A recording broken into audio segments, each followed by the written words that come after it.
Alright, so today I'm actually gonna go do a comparison between two products, which is a free antivirus and a paid antivirus. So today there are a ton of antivirus software available on the market, from the very popular AVG to Zone Alarm, ATZ kind of deal going on. So a little clever. So here you go. So we have Avast, AVG, and these are all the free editions. And personally, if I'm gonna use a free edition, I would go for the Microsoft Security Asset, just because it's made by Microsoft themselves. So that's one of them.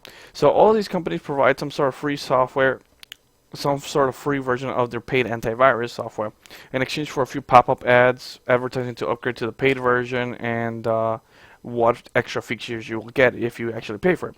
Personally, I choose to pay for my antivirus because I'm constantly backing up data from clients' computers, like photos, music, and occasionally some few documents anyway. The reason I paid it was because I was constantly getting my work computer infected with malware from my client's PCs, using some nasty bootkits sometimes. I tried all the free versions from AVG to Avira, Avast, and Panda, and so on and so forth, but still, malware still kept slipping by. It didn't cover enough protection to keep my computer from getting infected. I also tried something called a companion antivirus, like Threatfire and like this one, Immune Protect, which works alongside with your antivirus. Um, I still kept getting infected, so that didn't work for me. So eventually, I ended up paying, like, driving to the store, and I think at Best Buy for $40, I ended up paying a version of Kaspersky, which was just the antivirus version. You shouldn't go for the security suite because they really don't. You really don't get. It's not worth the extra $40 for the internet security suite. Normally doesn't do any good. This eliminated most of my problems with my various issues, so I was actually catching everything up. So I'm gonna go ahead and just pull my Kaspersky subscription right now. This comes with a network analyzer, which is basically analyzes every URL before it even hits your computer, and it stops it at the network line. Uh, I think, let me go ahead and if I can demonstrate it. So, here, oh, whoops. I know it's in here somewhere.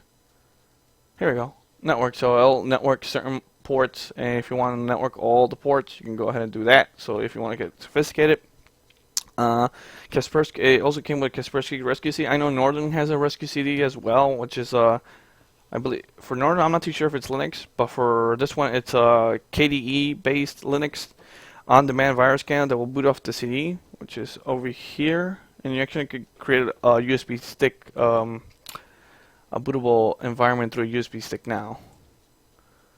Yeah, Kaspersky Rescue CD, so you can go ahead and do a CD or a USB flash. Normally I ended up using the CD on my client's computers, so I never used it on mine because I had a Kaspersky, so I pay for it most of the time anyway.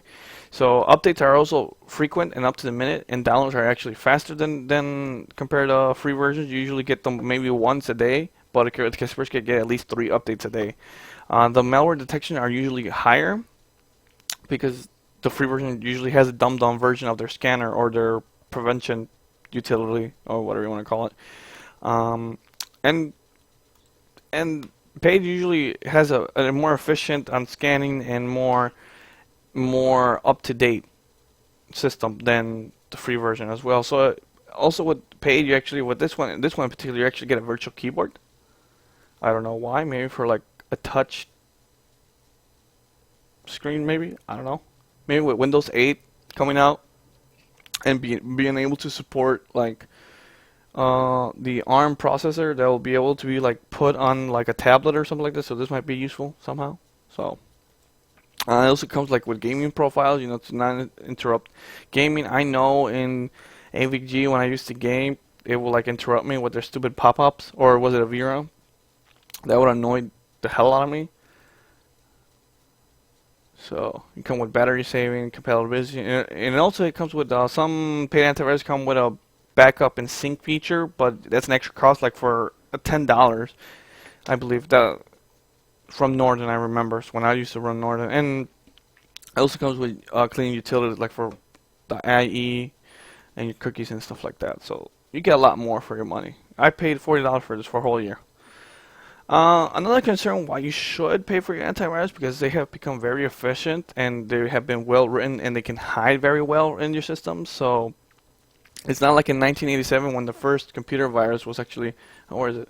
When the first computer virus was actually written, which was called Brain, which was just simply to infect your computer, saying you have been infected and you need to remove it or something like that. And they had like a number and everything, so you can go ahead and just read it in the link below, which is going to be there.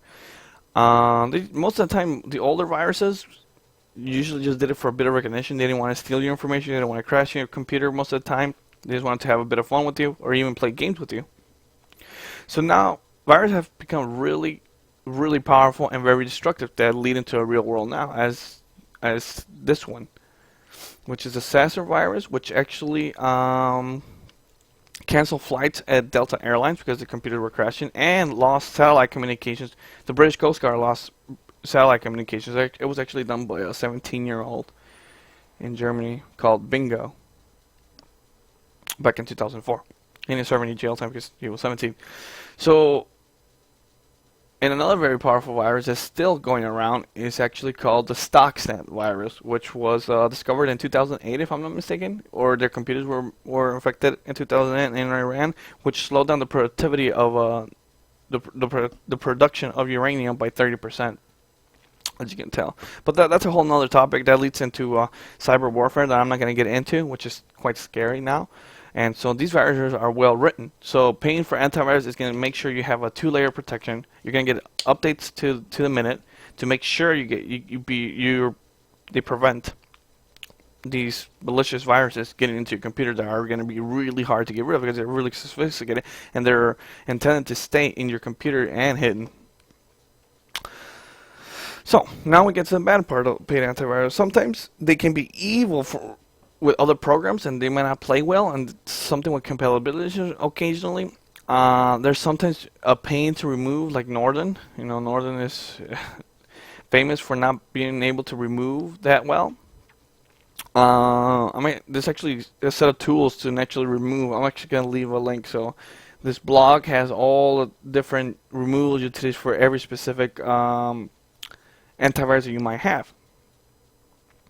So I'm going to leave that in the description in case you have this problem, so you can go ahead and do that. But now these days, let me go ahead and check it out. I haven't checked this out, so I'm pretty sure you can get the